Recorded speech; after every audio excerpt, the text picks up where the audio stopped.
नमस्कार, आप सुन रहे हैं आज की बड़ी खबरें। पश्चिम बंगाल में चुनाव संपन्न हो चुके हैं। नई सरकार के गठन की प्रक्रिया आज शुरू हो रही है। इस चुनाव में भाजपा की शानदार जीत हुई है और 15 सालों से बंगाल की सत्ता में काबिज टीएमसी की विदाई हो गई है। भारतीय जनता पार्टी ने सोमवार 4 मई को इतिहास रच दिया, जब पार्टी ने प्रचंड बहुमत के साथ बंगाल की सत्ता हासिल की। भाजपा ने 294 सीटों पर हुए विधानसभा चुनाव में 207 सीटें जीती हैं। इसके साथ ही बंगाल में तृणमूल कांग्रेस की 15 साल की सत्ता का अंत हो गया है। टीएमसी ने सिर्फ 80 सीटों पर जीत हासिल की है। बंगाल चुनाव में भाजपा को 2,92,261 वोट मिले और पार्टी का वोट शेयर 45.84% रहा। वहीं टीएमसी को 2,60,13,307 वोट मिले और पार्टी का वोट शेयर 40.80% रहा। आपको एक और खास बात बता दें कि भाजपा ने इस चुनाव में अपनी 130 सीटें बढ़ाई हैं, तो वहीं तृणमूल कांग्रेस को राज्य में 135 सीटों का नुकसान हुआ है। दूसरी ओर कांग्रेस को 2 सीटें और 2.97% वोट मिला है। वहीं सीपीआईएम को 1 सीट और 4.45% वोट मिला।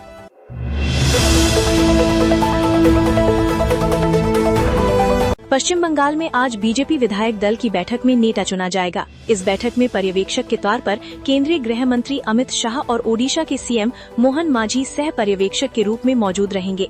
पश्चिम बंगाल में नई सरकार के गठन की प्रक्रिया आज यानी शुक्रवार को शुरू हो रही है।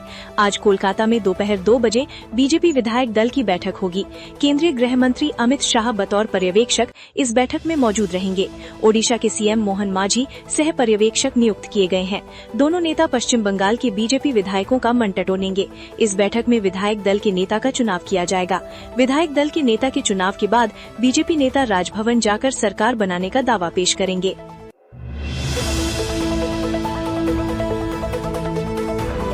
अब मौसम का हाल। मौसम के तेवर देश भर में अलग अलग दिखाई दे रहे हैं। कहीं आंधी पानी और तेज हवाओं ने परेशानी बढ़ा दी है, तो कहीं लू और भीषण गर्मी लोगों को सता रही है। इस बीच मौसम विभाग ने दिल्ली, राजस्थान समेत कई राज्यों में तापमान बढ़ने, बारिश और आंधी चलने को लेकर अलर्ट जारी किया है। इस आर्टिकल में जाने कि आपके इलाके में मौसम कैसा रहने वाला है। मौसम विभाग के पूर्वानुमान के मुताबिक नॉर्थ वेस्ट इंडिया में 10 से 13 मई के बीच कुछ जगहों पर 40 से 60 किलोमीटर प्रति घंटा की स्पीड से तेज हवा चल सकती है। कुछ जगहों पर बारिश हो सकती है। वहीं वेस्टर्न राजस्थान और गुजरात में 9 से 13 मई तक अलग अलग जगहों पर गर्म हवा चलने की स्थिति बनी रह सकती है।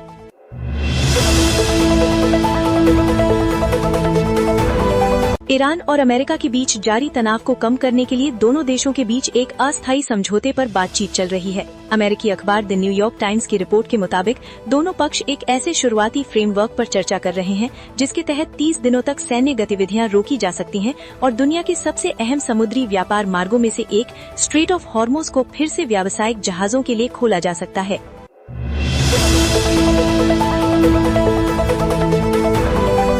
अब कोविड वैक्सीन को लेकर बड़ी खबर। Covid vaccine hoarding. विदेश मंत्री एस जयशंकर ने बताया कि कैसे भारत ने आगे बढ़कर कोविड काल में जरूरतमंद देशों की मदद की थी, जबकि एक विकसित देश ऐसा भी था जिसने अपनी जनसंख्या से 8 गुना ज्यादा वैक्सीन स्टोर कर रखी हुई थी। विदेश मंत्री एस जयशंकर ने कोविड-19 महामारी के दौर को याद करते हुए बिना नाम लिए एक विकसित देश पर निशाना साधा है।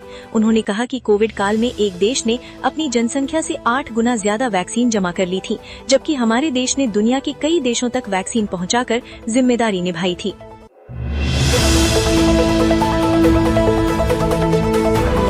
ईडी ने online gaming company games craft technologies के 3 संस्थापकों को मनी लॉन्ड्रिंग के आरोप में गिरफ्तार किया है।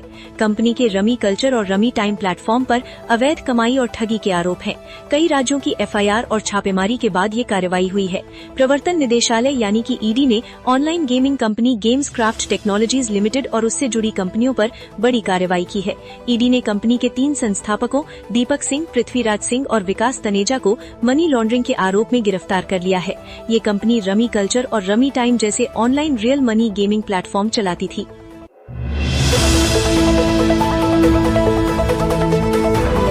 तमिलनाडु की राजनीति एक फिल्मी स्टाइल सस्पेंस की तरह हो गई है। राज्य में हर पल हालात बदलते जा रहे हैं। एक तरफ थलापति विजय की पार्टी टीवी के विधायकों का समर्थन जुटाने में लगी हुई है, तो वहीं रिपोर्ट्स में दावा किया जा रहा है कि एक दूसरे की प्रतिद्वंदी डीएमके और एआईडीएमके के बीच भी सरकार गठन को लेकर चर्चा चल रही है। हालांकि अभी तक कोई औपचारिक फैसला नहीं लिया गया है। इस बीच टीवीके के समर्थन की अपील पर लेफ्ट के नेताओं की बैठक में आज फैसला होगा। इस पूरे घटनाक्रम के बीच थलापति विजय की पार्टी टीवीके का भविष्य 3 दलों के फैसले पर टिका हुआ है। आइए जानते हैं इस बारे में विस्तार से।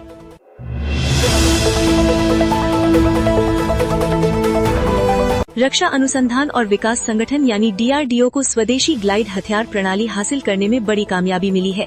दरअसल भारतीय वायुसेना और डीआरडीओ ने बीते 7 मई को ओडिशा के तट पर टैक्टिकल एडवांस्ड रेंज आर्गुमेंटेशन यानी तारा का पहला सफल टेस्ट किया। तारा एक मॉड्यूलर रेंज एक्सटेंशन किट है जो हमारे देश की पहली स्वदेशी ग्लाइड वेपन सिस्टम है, जो अनिर्देशित वॉरहेड को पहले स्वदेशी ग्लाइड वेपन में बदल देता है।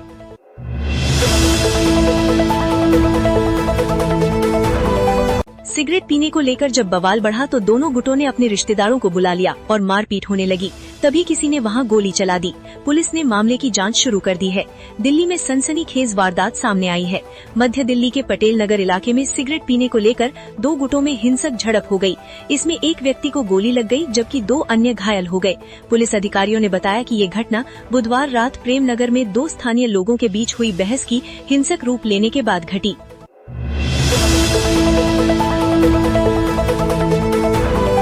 22 साल पहले एक ऐसी फिल्म रिलीज हुई जिसने लेडी वैम्प का अलग चेहरा पेश किया, लेकिन इस फिल्म के गाने रोमांस से भरे थे।